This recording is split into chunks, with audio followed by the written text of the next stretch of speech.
So seeing this come out is of interest to me just because it democratizes some fundamental things from personal identity to access to institutional services. Every single investor that I'm finding, investors are struggling with market access, most fundamentally. There's challenges with getting liquidity, finding yield on these, and even just with finding custody, with finding solutions where they can hold these assets. Agentic responsibility is going to be the next frontier in law. If we have an algorithmically run organization that doesn't need a human agent and something goes wrong, who's going to be responsible and answer there? We're going to have insurance to back up these agentic systems should they cause problems or malfeasance. Number two that we're going to have to deploy, and this is again down the road, we're going to have to permit broad spread Attorney General access to Treasury, to freeze Treasury of rogue agentic systems. Hey, what's going on, family and friends? Ray Fuentes here. In this interview, I connected with Rustin Diehl, the digital wealth attorney specializing in tax and estate planning. I was pumped to snag this conversation while attending the Digital Fusion Summit in Dallas, hosted by none other than Claver and Avery. It was an amazing experience, surrounded by some of the wealthiest and most forward-thinking investors, all pushing the boundaries of what's possible in the financial world, especially right here in the US, where adoption of digital assets has been slower than other parts of the world. Rustin and I both had the opportunity to share the stage at the Digital Fusion Summit. He brought incredible insight on what's ahead for us digital asset investors, from evolving tax reporting requirements to legal structures that can help you protect your wealth. The man is a walking legal dictionary. After you watch the interview, I highly recommend reaching out to him with any questions you might have. I'll drop his contact info right here on the screen. Make sure you let him know that I sent you. Here's the interview featuring the world-renowned attorney. Thanks for tuning in. Love you mucho. Ladies and gentlemen, we've got Rustin Diehl, founder of Legislaw. He just came off the stage here at the Digital Fusion Summit 2025 at the W here in Dallas. Rustin, thank you for sharing your time with me, sir. How has your experience been at the Digital Fusion Summit?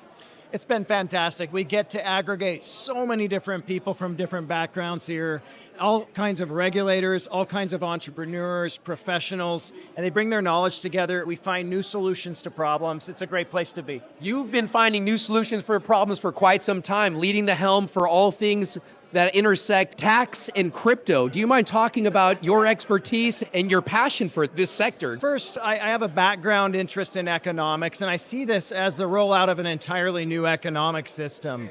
So seeing this come out is of interest to me just because it democratizes some fundamental things from personal identity to access to institutional services, validation of property ownership, and even new forms of organizations. And so I have a just long enduring interest in this as an academic topic, as a new form of technology. From the legal side of things, we have some regulatory uncertainty across the board. We have a lot of legal uncertainty. So I'm very interested in legislation that would help to clarify these areas, in particular in taxation. That's my deepest area of practice in law. I set up tax efficient structures, trusts and LLCs, but even maybe more fundamentally, tax reporting right now with crypto is at a crossroads. We have a new 1099 DA, the 1099 for digital assets coming out this year. We have new reporting requirements, and there are a lot of people with basis issues that need to cure record issues. And I think we need some congressional relief there. So I've been very happy to come here, be on stage, and advocate for some very simple congressional relief to at least get rid of a lot of these reporting problems so we can build from here. My objective is to get past this initial early adoption, these early adoption challenges, and into the real building. I'd like to see us building companies and assets on the blockchain so that we can create this greater liquidity, create this greater velocity and greater access to these services. What have you learned being in your position, helping individuals like myself who are contrarian-like investors, deploying their capital in these alternative investment-like opportunities like crypto? How has your experience been helping them navigate and create these LLCs and mitigate these tax exposures? Yeah, every single investor that I'm finding, investors are struggling with market access, most fundamentally. There's challenges with getting liquidity, finding yield on these, and even just with finding custody, with finding solutions where they can hold these assets. So just fundamentally, the institutional environment for digital assets has been a challenging facet. And in setting up the plans, we're having to configure the institutional framework to work with LLCs. And so I've had the opportunity to work with several custody homes to set up the custody itself so that it can have countersigning parties that are essential. For example, in a limited liability company management framework, I'm helping these companies to structure trust onboarding processes so that we can have management and distribution trustees with different roles and different permissions in the processes. Fundamentally, we're trying to toggle together both the design of the legal holding structures and bootstrap and raise up the institution concurrently. It's all at once. An exciting time for you and your team at Allegis Law and all of your clients. You did share a fun fact up on stage, Rustin, that you were supporting not just the Digital Ascension Group, but also Anchorage Digital with the marriage or the solutions required for creating yield for their customers. Do you mind sharing what type of participation you had or what you observed in that process? Yeah, so primarily the issue in yield is who will be responsible behind the scenes. If an asset earns a yield, it's going to have a tax report issued. And so we're at this crossroad of needing to issue 1099 DAs, of taxpayers needing to clarify and potentially amend tax returns for previous transactions on Form 8949.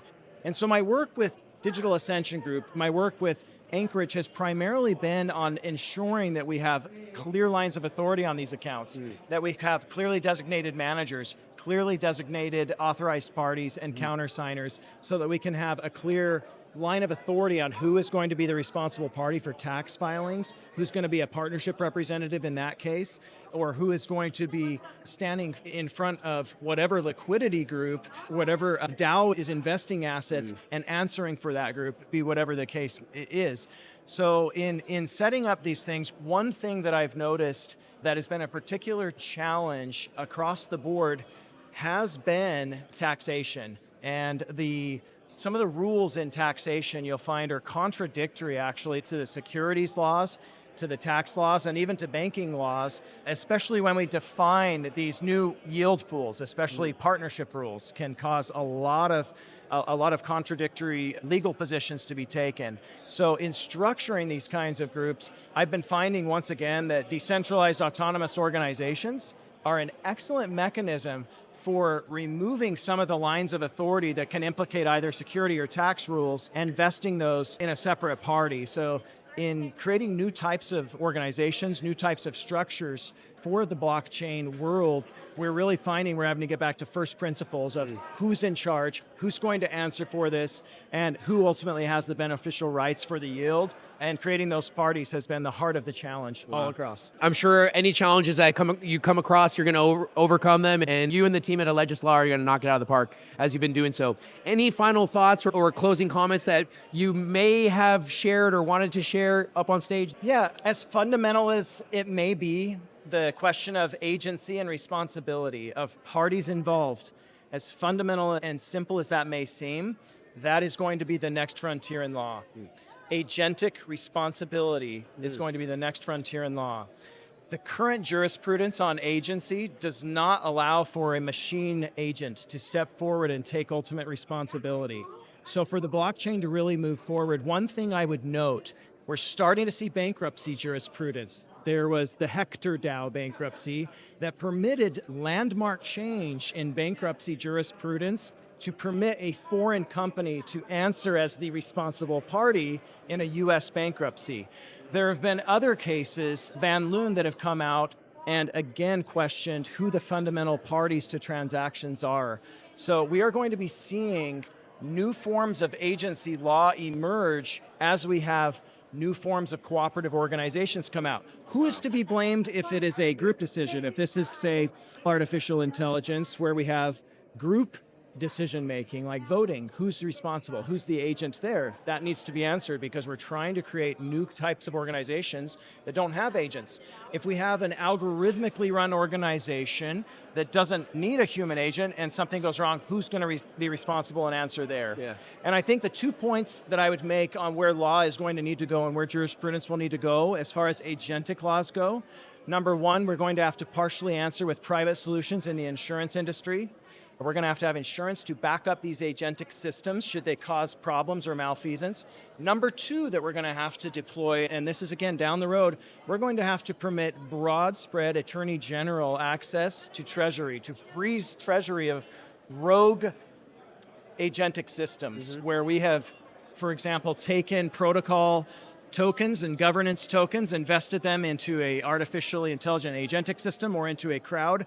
We're going to need to have Attorney General cut through. We're going to need to have new insurance systems in order to address these emerging agent problems. And I am personally dealing with reorganizations of DAOs where this is the heart of the problem because of the way in which they're organized across jurisdictions. Wow. So this is the next problem we're going to have to deal with, is agentic system problems.